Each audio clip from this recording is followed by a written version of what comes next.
from digital art. I gotta say, digital art has been a bit of a setback. Where did all my gloves go? Seem to have lost. Oh yeah, here we go. All right. So I'm recovering from digital art, and I think it's funny because digital art is such an interesting thing because it is art, but every time I do digital art, I feel like I am not free to create things.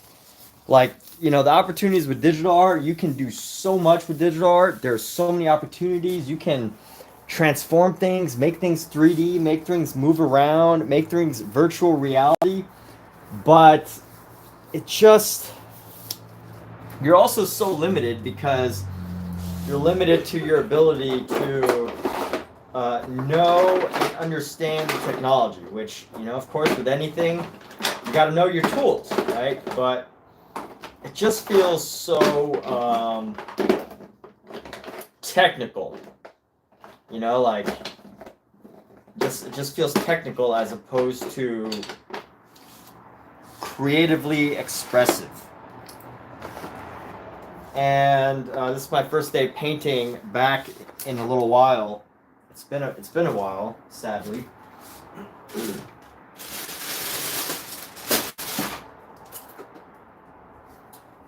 So here I am. We're back. I'm gonna get to it. The goal is to get consistent again with this.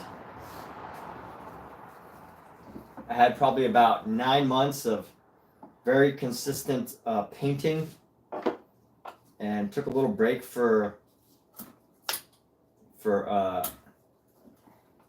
digital art, and now it's time to jump back in. The last piece I made was about a week ago. As far as physical painting goes, oil painting, and we're gonna work on a couple things. We're gonna jump back into it, but as we jump back into it, the way I want to do it.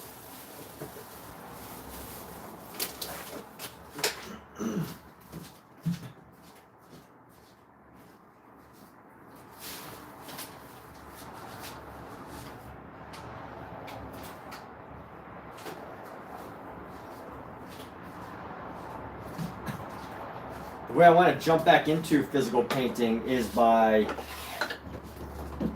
actually doing painting over things. So that's how we're going to get started. We're actually going to start by painting over things. And things are a little more crowded than usual. But we're going to start by painting over this painting. It's time to warm up again, to get those muscles excited about painting again. And oh, my goodness, so I started off in digital art as, creative wise. I started off in digital art, and I learned so much through digital art. But at the end of the day, I just realized that digital art was not for me for so many reasons. To begin with, one reason is that it just feels like you can't just make a circle, you can't just paint the face, you can't just draw a circle or a square, you can't just sketch out a building. You have to know the tools, you have to know how to edit, you have to know how to change the colors and all that. You need to know all these buttons and these tools and keys and these the key on your keyboard, right? You have to know all these things in order to digital paint. Whereas in physical paint, if I want to just paint a face, I could paint a face. And that's the one thing, that's my one gripe with digital art. But what's going on? Augustus Gloop. Is this supposed to be P. Diddy? No, I would not paint P. Diddy because he is not a respectable person. I mean, maybe if I was a fan of his before it turned out that he was a horrible person, I might paint him. But the fact that I know he's a horrible person now, I'm not going to paint him. So what's going on? How's it going, everybody? Hope you're all doing fantastic. So let's get started. I have some leftover paint from an event I was painting at the other day. So that's how we're going to get started. I'm just going to grab You know what I should have done? I should have just gone with a dry brush. I need to find a brush that's dry, and I want to paint with a dry brush just to be able to have some fun here.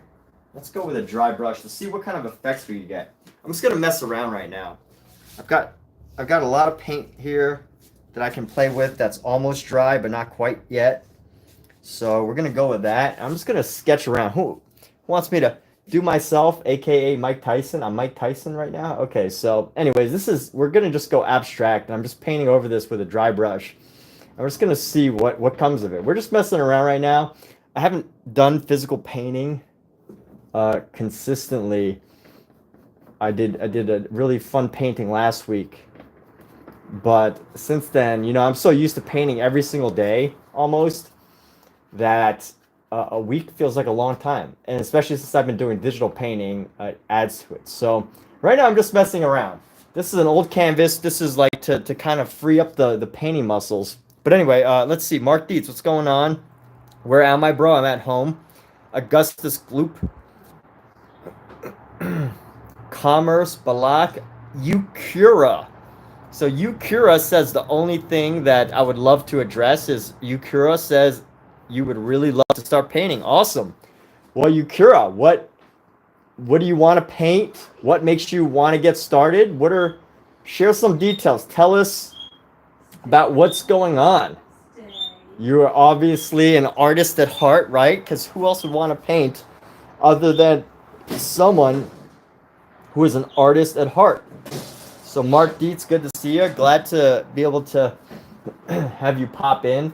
Again, I don't really have a specific thing that I'm painting in mind here, except to just overcome my stagnation, creative stagnation. If anything, the main idea of this video is about overcoming creative stagnation. What do you do if you want to do painting, and you got into the groove and then suddenly you stopped for like an extended amount of time? For me, that's about 3 to 4 weeks. I stopped for an extended amount of time. I wanted to do some digital art, make some work for Redbubble, and then I only did like one painting last week, physical painting. And what do you do with that? What do you do when you feel like, oh, I've been slacking a little bit, so I could just keep slacking? And I think that this is my answer here. My answer is to just paint over something that has already been that's just like a messy painting, and just see what happens, what comes of it. I saw this really interesting art piece the other day. Basically, by the way, I'm using a totally dry brush. I didn't put any liquid on this, or any paint thinner or mineral spirits or anything like that. And I'm just painting. Like, I don't even care, right? This is less about the skill of painting, less about that than it is about the act of getting back into painting after you've been procrastinating for a little while. That's what this live stream would ultimately be about if you were to watch it now, or 10 years into the future, or whenever. And what am I really working on? Who knows? Maybe something will come of this, maybe something won't. But let's go ahead and lay down this big yellow bit here. And I met this gallerist the other day. She owned a gallery in Paris, and she was saying how in Paris, like, everything is just abstract. Like, everybody who's selling a lot of work is just creating abstract work. So that's what this is, if anything, is abstract work. So Danny E, what's going on? Thank you. Yes, I am motivating myself to get back into it. I don't know if you were here for my discussion about what this live stream is about, but this live stream is ultimately about getting back into painting after a little hiatus. The little hiatus being, I didn't totally get away from art. I went to digital art, and I've been posting on Instagram and my YouTube stories. But it was a nice little escape, in the sense of it really helped to make me appreciate the value of physical painting. In the sense that when I was digital painting, I felt like I didn't have any freedom. I felt like I had to in order to like make a square, I had to learn how to make a real square. You know, I had to learn the buttons and the controls, and like in order to draw a face that I wanted to draw, in order to make it perfect, I had to learn how to use the pen tool, and I had to learn how to use like different keys and buttons to like change the angles of stuff. And it just didn't feel like, I felt like I was really creatively hindered. You know, right now I can just do this. I can just like paint and just throw color down. And that's just the joy of painting to me. And obviously, you know, this is pretty much nothing. I'm just putting a bunch of colors together. But I think this is the beauty of physical painting versus digital painting, is just to do something simple like this, me picking up old drying paint and laying it down, is like a totally complex process in digital painting. Because if I want to use the same color again and I do this and I want to go back to this color, like I have to use tools and buttons and keys. Whereas this, I could just pull out the color again. I'm not saying like physical painting is easier or anything. It's just I have a gripe with digital art for now. After my recent stint with it, I was trying to make stuff for Redbubble, and I was trying to work on my design skills, so I was using Adobe Illustrator. But honestly, all it did, every day that I was doing digital art, just reminded me of why I love to just do regular painting so much. So anyway, Danny E, welcome back. Thank you for tuning in.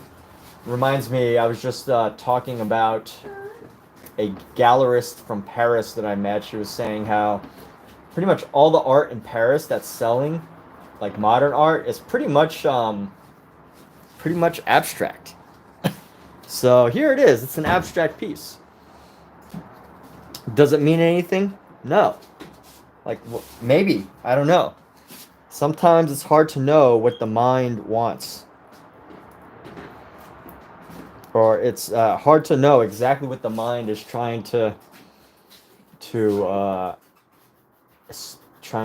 communicate, you know? Like, if you just let your mind do the work, do the painting, and let it flow. And here we go. So this is just me breaking back into painting physically. And I think it's helpful. I don't know if anybody else has ever faced this issue, but for me, I was like, oh, you know, I haven't painted in a couple days, so maybe I could just slowly make my way back into it. I don't need to get back to it today. You know, it's already been, you know, a week or whatever. So I was coming up with all these like excuses of why I didn't need to paint. Even though in the back of my mind I was like, Emmett, you gotta paint. Like you have to do it, dude. And I was like talking to myself, but here I am. I'm experimenting with some dry brush techniques. Dry brush being that this brush, I didn't dip it in oil. So it's pretty much totally dry, except for the paint that's on it. And when I say dry, I mean, you know, compared to, let's say, if I was to wet it with some mineral spirits or oil in order to give it a texture. Do you need me to put it back? Cat? Yeah, I need your help. I can't get the barrier up Scout, watch out. on this side. Right there, check it out. Right. So we've got kittens, and they love to try to escape, which means we can't open the door, the screen door, because there's holes in it, unless we're able to,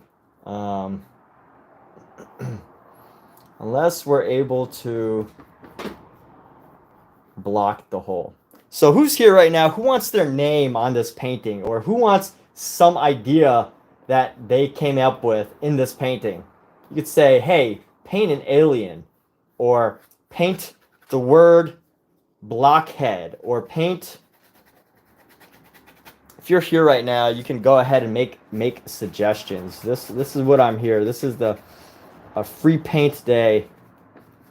that we're gonna mess around with. So if you have suggestions, if you want to see your name on this painting for whatever reason, we will. I can't guarantee it'll make the end painting, or I can imagine how you look and paint you. It's up to you. But this is all a paint over painting. And I like the effects so far. It's different. I really like the colors that we're using here.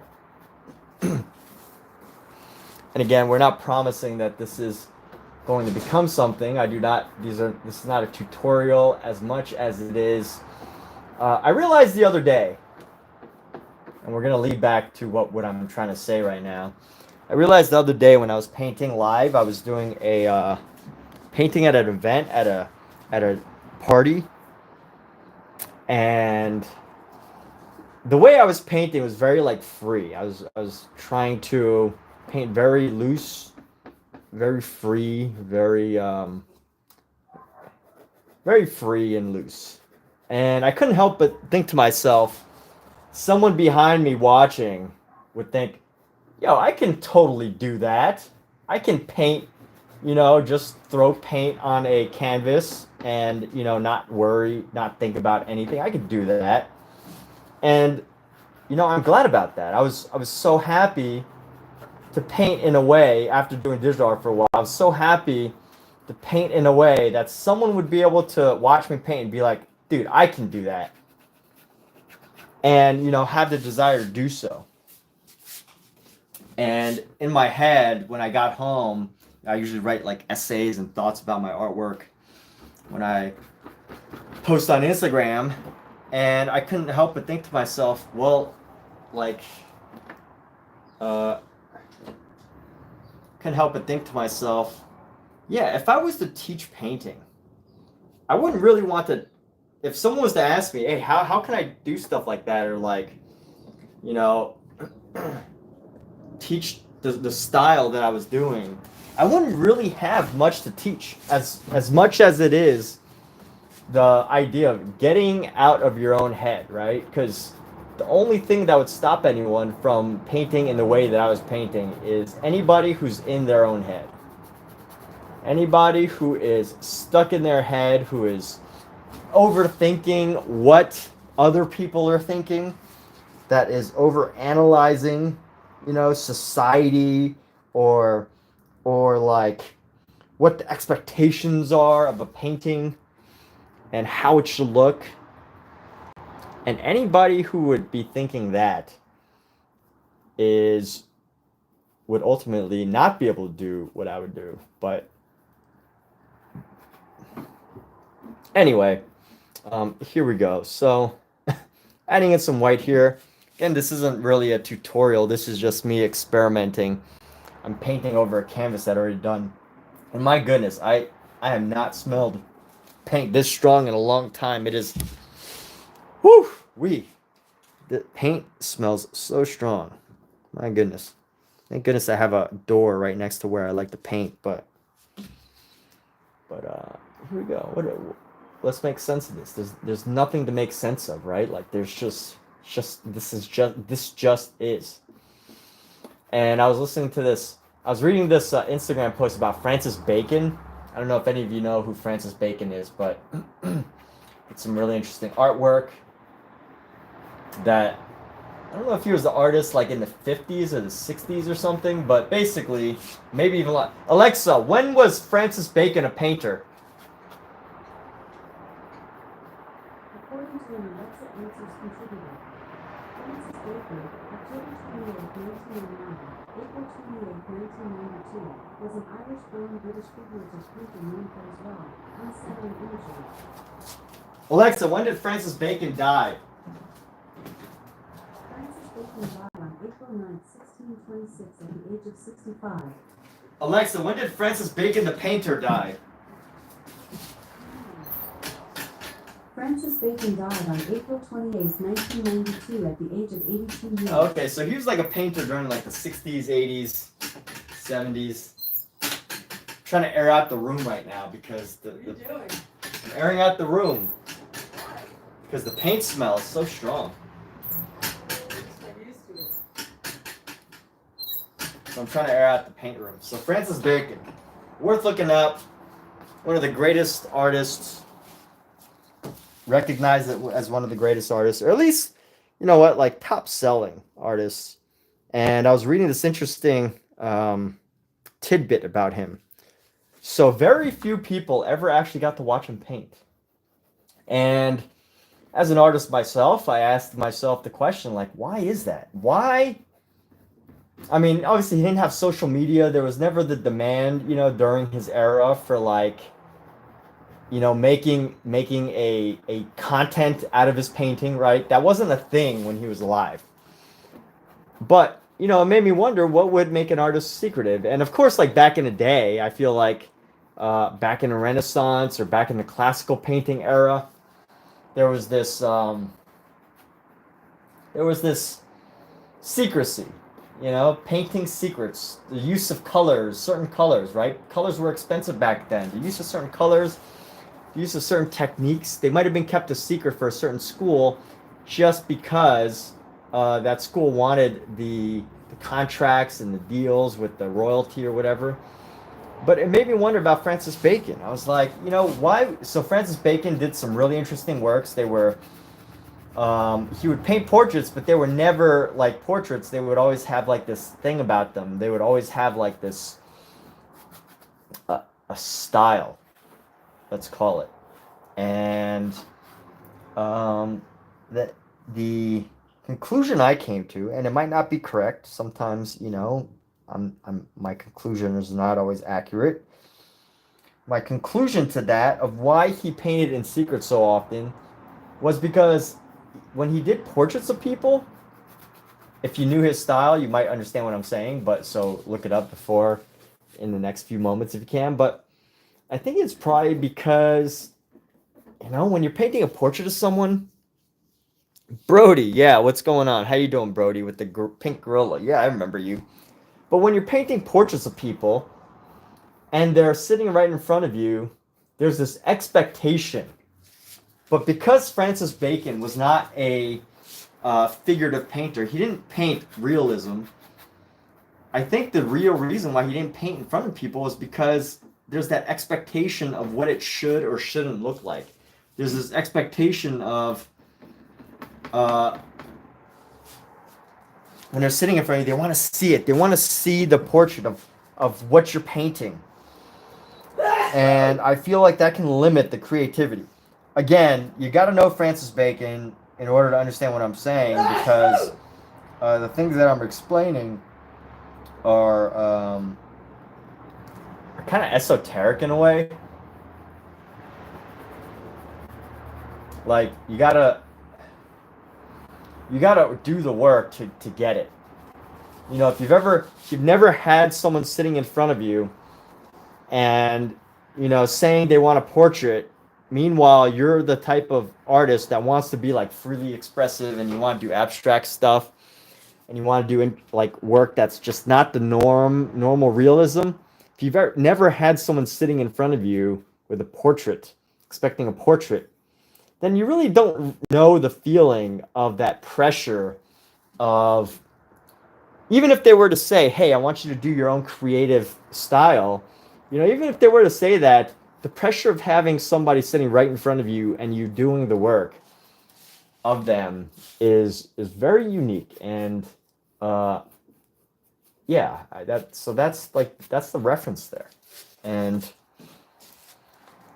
so, yeah, that's why I think Francis Bacon didn't do all of his paintings in front of people, because they're so unusual, so abstracted to an extent, so creative, so visionary, that if he was to paint in front of somebody, like the technique, I think is learnable. But if he was to paint in front of somebody, I can only imagine like the first few people that sat for a Francis Bacon portrait, they would go to the painting and be like, what is this? What are you doing? I'm confused. Like, what are you even painting? And, you know, if that happened, Francis Bacon wouldn't be Francis Bacon. You know, he would just be another portrait artist, which nothing wrong with that. But just sharing some thoughts of that limitation on creativity when there's people who are right in front of you, who are right next to you, who are probably judging you, you know? I mean, maybe they're not judging you, maybe they could care less, but for the most part, if I was to see someone painting, even as an artist, I would probably judge them personally. I mean, not in like this this horrible way, but like from one artist to another, just thinking about their work, you know? Like, why are they doing that a certain way? Is it imitatable? Is it interesting? Is it unique? Or is it just something that's been done before that I already recognize? And yeah, so that's why I think Francis Bacon didn't paint in front of people. It's because his ideas were so creative. It's not to hide his technique. I think if you study his work long enough, you know, anybody's work long enough, you can figure out the technique. But it wasn't so much about hiding his technique, trying to keep things a secret, as much as it was about having that freedom limitation when you're working in front of people or around people who are watching and evaluating and making you feel, and I'm not saying they're purposely making you feel, but you know, when people around you, you feel as if you have to paint a certain way. And that is not always conducive to making art. So anyway, at this point, Brody, what's going on? How are you? Who's in here right now? I see 5 viewers. I know I've just been ranting on and on about my philosophy about artwork, which could be interesting, could be incredibly boring, or or just ranty. I don't know. I guess I should get more feedback from everybody. But at the end of the day, I need to do a palette clean sometime soon. So should I use black on this? Ooh, I don't want to use black on this actually. I want to use, let's find a nice blue. Nice blue and white.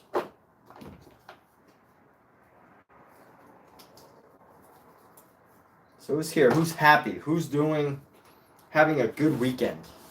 I hope you're all having a great weekend. So I'm going to add some blue to this actually. And I guess what's going to ultimately happen, blue and yellow, we're going to get some green and probably some purple out of this blue. Uh-oh. Looks like there's a hole at the bottom of my thing here. So I'm going to try to get rid of that and do the twisty thing. There we go. Let's lay down this wonderful blue here. Laying down a blue.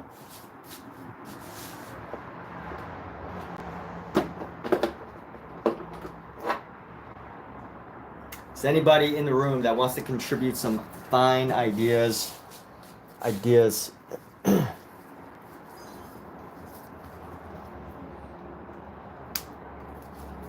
Oh.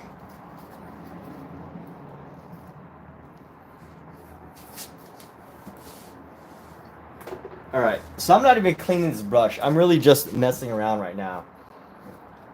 Honestly, I don't know what's coming of this. And I can't really tell you. I'm not planning anything. This is totally just me breaking out of my digital art slump. I felt like I was in a slump when I was doing digital art because it was like I just didn't feel like I had the opportunity to just like make whatever I wanted. Yes, I made some interesting stuff, I thought, and I was able to pick up some ideas pretty quickly, but at the end of the day, it just didn't like feel like I was open to just do whatever. Like in order to just do something like this, I had to learn how to create a unique brush, and then I had to learn how to pick the color, and then I had to learn how to make it so that it would spread and be smooth, and then you know, you don't get the same effects because this color is mixing in with all the other below colors, and it's creating an interesting thing. But anyway, Danny, you got very productive. Awesome. What were you productive doing? Tell us more, Danny. Was it an art practice, which is why I assume you're here, is because in some way we're connected by creative endeavors. By the way, I finally have my artwork up at a wonderful, wonderful. Um, if you are 18 plus or under the age of 18, please leave the room because I have to share something that is for 18 plus people only. So I'll give a second. If you're under the age of 18, I ask that you leave the room for 30 seconds starting now. 30, 29, 28, 27, 26, 25, 24, 23, 22, 21, 20, 19, 18, 17, 16, 15, 14, 13, 12, 11, 10, 9, 8, 7, 6, 5, 4, 3, 2, 1. All right. And so I met a lounge owner, the owner of a cannabis lounge, and he was willing to display some of my paintings. So how exciting is that? I have my artwork right now at a cannabis lounge in Los Angeles. Now, I know that this is not a favorable thing to everybody, but you know, I just want to share the context that cannabis is highly legal in Los Angeles. So it is not a taboo out here. It's not taboo at all. But I know that there are, in some places, it may be very taboo. So I just want to share that. I'm not promoting the use of it. I am just sharing that it is up. I have artwork up somewhere in Los Angeles. It is very exciting. And many more to come. Thanks so much, Danny. Appreciate you. So yeah, several new art pieces. Are we connected on Instagram? I don't know if you followed me on Instagram, but I would love to engage with some of the work that you've created, and you know, give you a couple likes and views. So I've got this ultramarine blue. What are we gonna create with it? I don't know. Where does ultramarine blue go? Of course, not in the sky because you know, it's such a dark blue.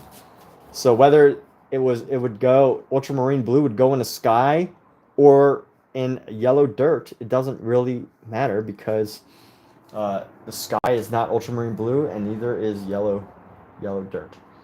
So let's figure something out. What does my mind want to do? I do these paintings that are like, let me make sure I'm following you back, Danny. Yeah, weed is legal. Oh, Mark. Oh yeah, you're in Canada, right? Yeah, weed has been legal in Canada since before I was a teenager. Canada is very progressive in that sense, I think. I don't know about Alberta. Maybe Alberta's more conservative, but Daniel, let me find you on Instagram. I don't know. Maybe I can find you just looking up the name Danny. I don't see just D-A-N-Y.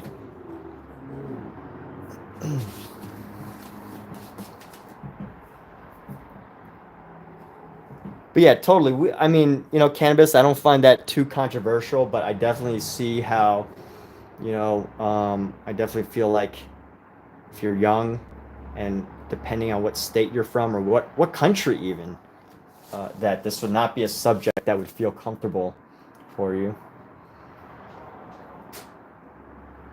Or would not be very appreciated. I saw this. Saw some work by a great artist recently, Joan Mitchell. She's an abstract artist, and I feel like it's such a blessing for an artist to be able to be like that free and expressive and just be able to throw paint down, you know? And I think everyone can be like that. But there's so many like mental limitations. Danica Eleanor, since 2016. 2016? Really? That recent? I feel like it's been way longer. But anyway, Danica.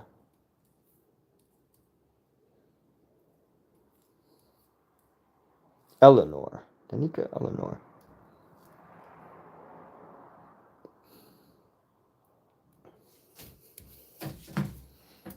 But let's talk about some of the limitations to abstract art. I mean, first of all, some people either love it or hate it, right? There's very rarely ever a person who's like, oh, I love classical Leonardo da Vinci's greatest artist who has ever lived. The Mona Lisa is so beautiful. Can you, like these classical Italian artists of the 1400s, nothing can ever beat it, you know? So, you know, there's that side, and then there's a side that's like Jackson Pollock is the greatest artist ever. Jean-Michel Basquiat was a genius, and you know, Marcel Duchamp really created innovation for art. But there's rarely ever anyone that's like, who's not an artist, who's like, oh yeah, I love both. Like Leonardo da Vinci is, or you know, Michelangelo or Raphael or what's his name, Rembrandt is as brilliant as Keith Haring. You know, no one, very few people are ever like that. But what I was getting at to say is that I guess we could talk about right now, like, what are the limitations to abstract painting? What are the limitations? Because anybody can do it. Pretty much every abstract painting out there, there's some dude or dudette that passes by it and goes, I can do that. My 5-year-old can paint like that. And while that's true, what is the limitation? I mean, I think ultimately we can name some right now. I mean, I love talking about like limiting beliefs, limitations, things that hold people back from doing things, because I'm constantly in my own head like, why am I not painting abstractly? What is stopping me from just, you know, painting more expressively and freely? And I think it comes from, you know, as Picasso once said, like, you know, it took me 5 years to paint like, is it Raphael or Rembrandt? But it took me a lifetime to learn to paint like a child. Like, that's the thing, you know? That's, as an adult, there's so many expectations, right, for the realist artist. And again, I'm not trying to persuade anyone to change their style or to persuade anyone that, like, abstract art is the greatest art on earth or anything like that. But I'm really talking about this idea of what limits an adult person who wants to paint from doing abstract art. And I think the first thing is just literally being an adult, having these expectations, going to museums, or even like seeing art online and seeing art that's like this beautiful realist piece, and you think that that's how you have to paint. And I think that's one expectation, right? A personal expectation. And then there's the idea like abstract stuff isn't necessarily hard, but I think you really have to get out of, yeah, Picasso, right, Mark, yeah.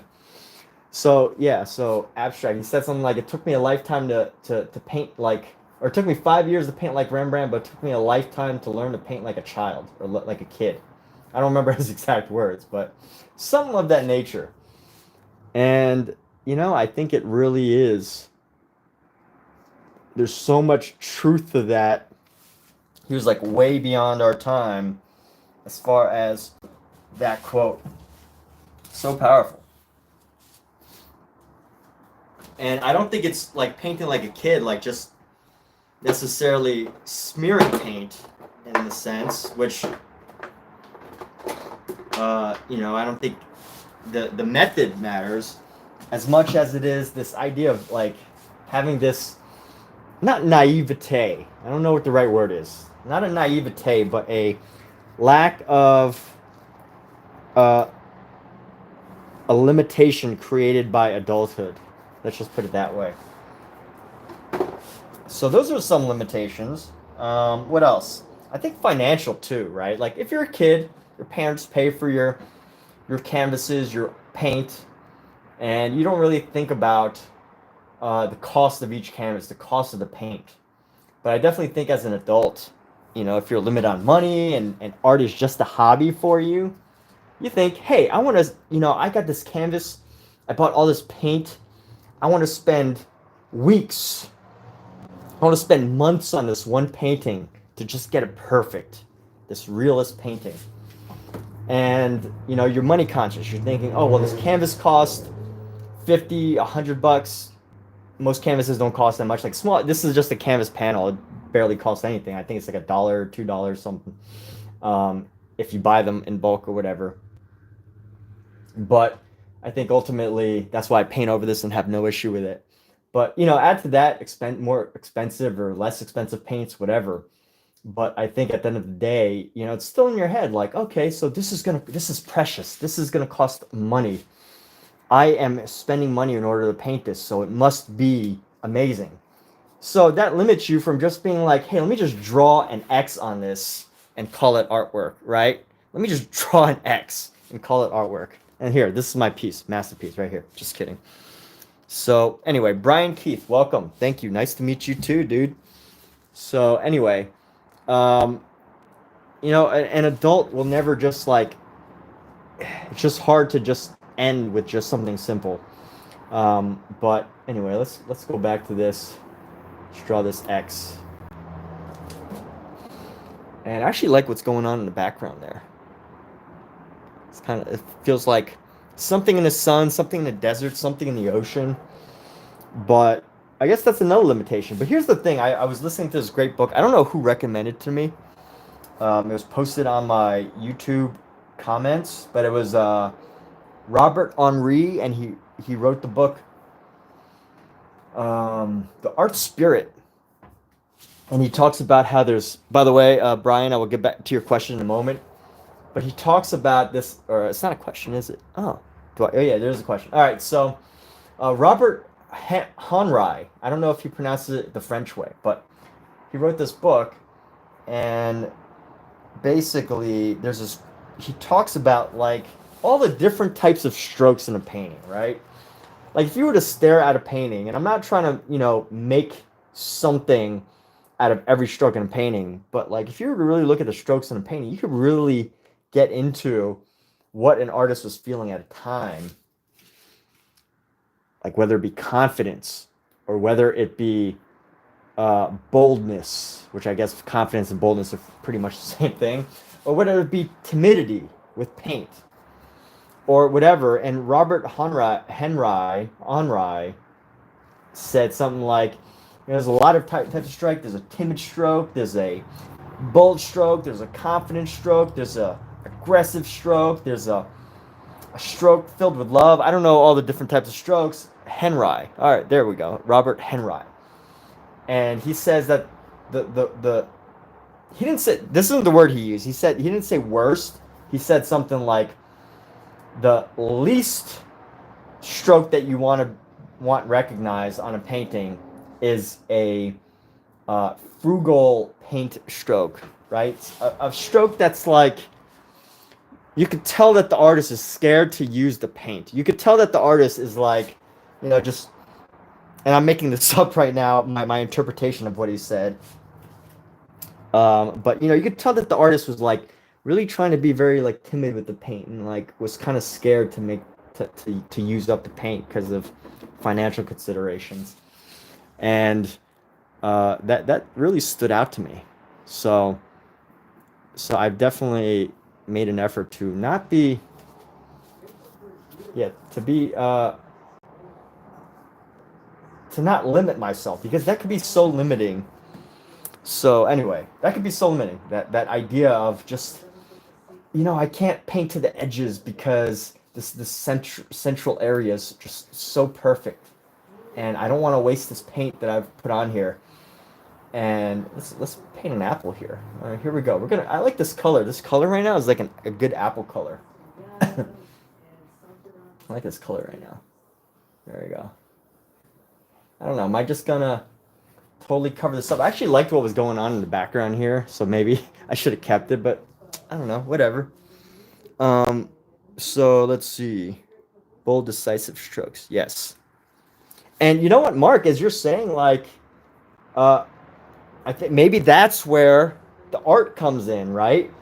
Finding that balance, like, you know, I think you're onto something there, right? Where does the confident, competent artist come in, I think it's somewhere between bold, decisive strokes. Yeah. I mean, that's it. Like finding the bold, decisive strokes that make for a confident artist, right? Like, it's not like there's some people who are just totally bold, and that's all they do. Maybe I would call Jackson Pollock that way, right? And that's creative in its own way. And then there's some people who are just like very frugal and timid with the paint, and you could tell that, I mean, there's limitations. You could clearly see that they feel limited, based on their current situation, how much paint they have, and that's why they paint a certain way. And then I guess there's something in between totally bold and just like abstract, and that even if it's confident, like timid use of paint. I don't know what to call it, but there's something there. And then there's that bold expression with confidence and just knowing where to put it, and just creating some really interesting stuff. So anyway, do I think there's a difference between abstract and abstract expressionism? Do I think there's a difference between abstract and abstract expressionism?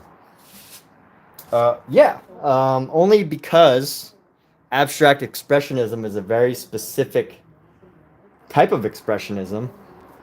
But you know what? I wouldn't call Mondrian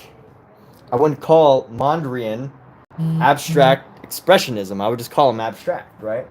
I guess I would call Joan Mitchell abstract expressionism, and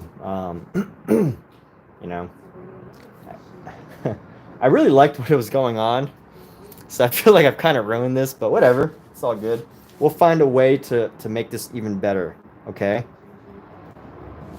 We'll find a way to make this even better. So let's do some of this. How can we?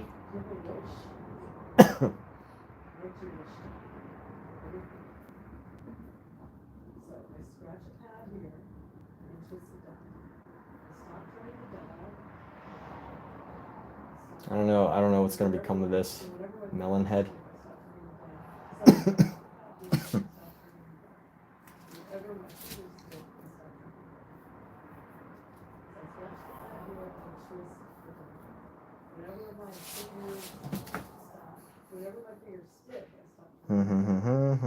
Yeah, so I've run out of things to say. So if anybody wants to add to the discussion, I'm open to it. So Mark Dietz, looseness counts too. You see beginners who hold a long handle brush like a pen. I hold it like a pen. So I mean, I try to switch it up because I know this is like the painterly way to hold the brush, but I guess there's also like holding it from like that. Let's see what happens. Let's just experiment with some brushwork here. What happens if we just let these lines just kind of flow down with an overhand stroke? I like holding it like a pen. I'm so used to holding it like a pen. But anyway, but I guess you could call me a beginner painter. Here we go. What can we do here? I feel like I just want to paint a big blue face. No.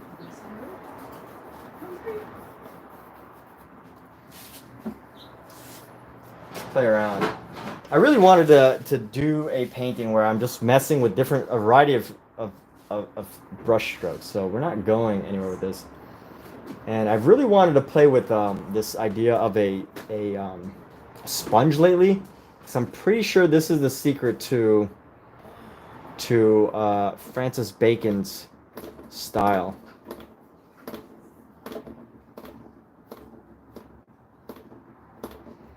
And although, if I was more specific with my colors, I probably could have made this more specific, but I wasn't. So now some of these colors kind of mesh together, but that's okay. We'll probably paint over this again, 50 times, 20 times, 100 times. I don't know. However many times it takes until this one painting gets sold. Let's get all the paint off.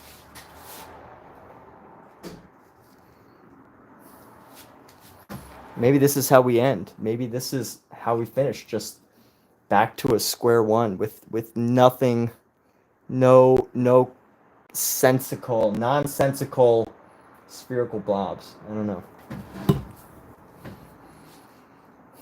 I like that I take risks with my art. It meant that they choke up the hilt. Oh, yeah. Oh, you mean like this? Like, yeah, I guess. I don't know. Like a caveman. You paint, you like to imagine your brush or palette knife as a thick hunk of charcoal. So you end up beating your brushes pretty hard. Let's paint like a caveman. Well, I don't know. Like, if you actually look at those old cave paintings, if you actually look at those old paintings, you'll see that they're pretty like masterful finger work. You know, like they were very. Whoever was an artist, a caveman artist, like they were an artist, dude. I feel like, okay, this is a whole different esoteric philosophical thing that we're gonna go down right now. But I feel like the first caveman paintings were painted by someone who is spiritually an artist. Like that's who in their heart and soul, they weren't just trying to communicate the fact that, you know, this lion, if you throw 10 people, if 5 people can take down one lion with a spear. I don't think that's the only message they were trying to communicate. Yes, it was, but I think in their deepest core, that, you know, they had this creative power. Let's call it that. So, anyway. Yeah. Let's beat these brushes. Let's see what happens. This brush is already pretty raggedy, so I'm kind of cheating because it's not like a good brush. You know what would be really cool or fun is if you got a drummer. Let me grab another brush and we can pretend to drum here. Yeah, I guess this will be a good brush. We're gonna pretend to drum. We're gonna literally beat the brushes. So let's literally beat the brushes and see what we come up with here. I like this. Brian, I'm stealing your idea of beating brushes. And then let me grab some yellow on this, and we're just gonna... It flung back a little. I don't really want the paint to fling back at me, but if it must...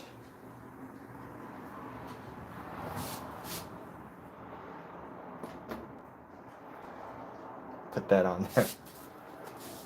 Alright, so I have to find a rhythm here that doesn't require me to...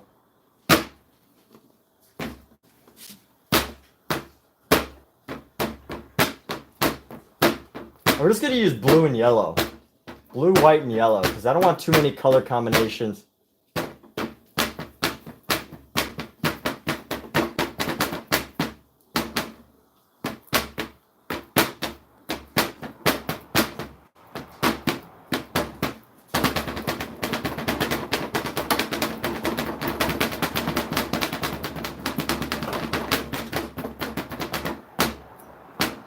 And have a drum circle? Who wants a drum circle? Alright, let me switch brushes here. And grab yellow on this other brush, and we're gonna grab white on this other brush. We're just gonna go.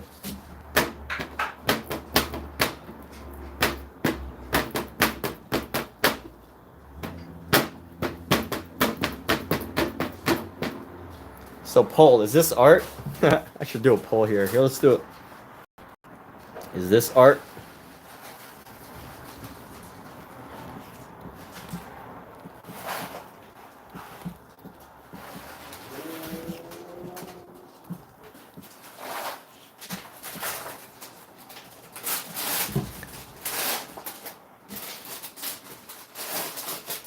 Let's go this way. Let's like do like ice pick style.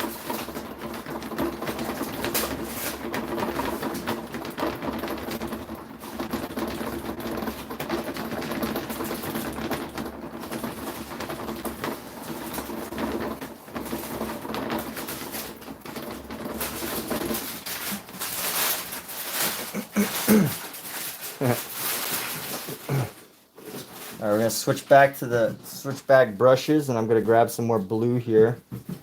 And something like this.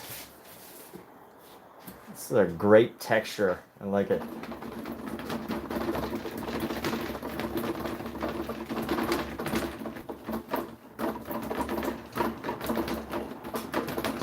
Would anyone ever buy this? I don't know, but is it art? Let's see what the room says. The room says yes. One person says no, and I can't see who voted no, which is great. I love not being able to see who voted no. So you think caveman paint on walls? Because you know what? Good point, Mark. Getting into the mind. That is art. Of course it's art. That's a really good point, Mark. It was, what were the cavemen doing at night? What were they doing? I mean, I can imagine what a caveman might do at night with other cave men and women. But oh, they had stuff. They had a lot of stuff to worry about. They had to wake up early in the morning to hunt and survive in a cave and escape the bears and stuff.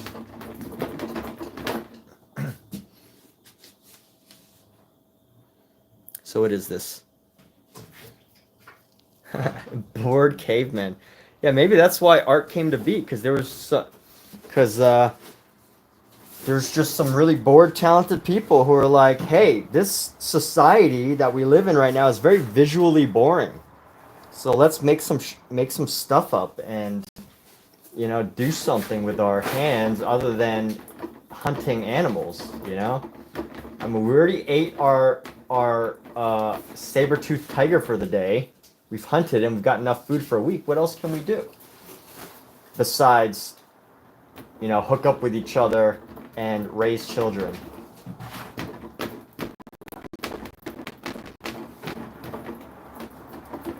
So I've set like so I'm probably only gonna paint for a few more minutes tonight, because tonight was a break out of my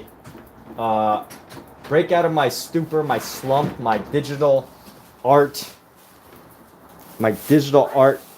slump. And I didn't really have a goal in mind. I think that could be really difficult with painting, because it can be really scary to go into a painting without any specific goal or idea or thing that you want to paint, because it's like, oh, I gotta make something. I have to make this look like a face, or I have to make a tree, or, you know, this has to make sense. And I think that's the beauty of the freedom of known abstract artists, is they can just, you know, do this type of stuff and just, you know, be unusual. And, you know, I'm not saying everybody should do this, right? Like, I definitely feel like you have to face a lot of criticism and be open, but I really like the way this is turning out, actually. Just having the two color combination of like white and yellow, I actually like it. I gotta say I'm very happy with it. But, Mark. So Brian Keith says, yeah, I'm trying to say is that creative is primitive and so human. Oh, yeah. Dude, Brian, beautiful words, man. Like, very primal. You know, your words are very primal, but the way that you're expressing and talking about this idea of this human creativity, this human desire to just, like, you know, just smack things or just throw stuff down, it's great.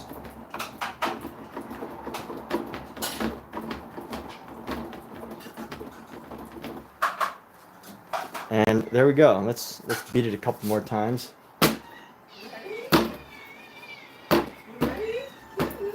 I swear these kittens are not being mishandled. They're just crying about they got food. Does anybody else have kittens that cry as if they've never eaten before? When when it's feeding time, these kittens are not being mistreated. They're just I don't know if y'all heard the kittens. If you didn't, then you have no idea what I'm talking about. But if you did, they're funny and the most adorable things. We still haven't gotten our kittens adopted yet. So it could be the stone ape theory too. Wasted on shrooms and they were expressing themselves. Oh, that's hilarious. Yeah. The stone ape theory. I like that. My man, Brian Keith, sees the universe in my painting. Yes, I like it. Brian Keith is an actor? What is he acting? He's an old guy who died. Okay. I don't remember. He did detectives and stuff. Alright. Well, it has been 1 hour of painting. So I want to thank you all for being here. But you know what? I'm actually glad at how this turned out. Hey, take care, Mark. Thanks for tuning in. Thank everybody for tuning in. Danny, Brian Keith, not the actor, unless you've reincarnated in some way, which I believe in reincarnation, but I don't necessarily know if like you're consciously aware that you're reincarnated. But anyway, here we go. We're done with this. This would be a great, if I had like an absolute massive art piece that like filled this entire back wall, I feel like this would be a good part of a nature painting. Just a part of a nature painting. Yeah, so I'm just cleaning up my brush right now before I sign off. And yes, we're signing off in just a few moments here. Gotta wipe it off on some mineral spirits. Wipe the brush off. And I do plan on getting back to my usual routine of painting pretty much every day, or at least 5-7 times a week. I'm saying it now. I am holding myself accountable. Didn't even finish their food. And they're out there. I'm holding myself accountable by telling all of you that accountability is important, people. If you don't have anybody to hold you accountable, you gotta either find someone. Because the thing is when we hold ourselves accountable, it's so easy to come up with excuses. It's so easy to come up with a reason why I can't do it today, or I can start tomorrow, or it's not the best time, or, by the way, I know some of you might be parents with you know, more than full-time responsibilities. So I happen to be have a variously managed schedule with painting worked in that I'm able to carve out the time. So, but you know, for me, painting is a must. It feels like a must do. And at the same time, you know, I gotta find ways to be accountable to myself. And you know what? I'm gonna leave my paint palette open and let this dry so I can clean it up another day.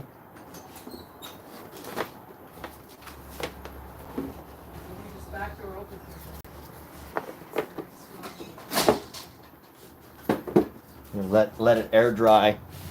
And with that, you know, thanks everybody for being here for this wild drum beaten painting inspired by Brian Keith. Have a great day, everybody.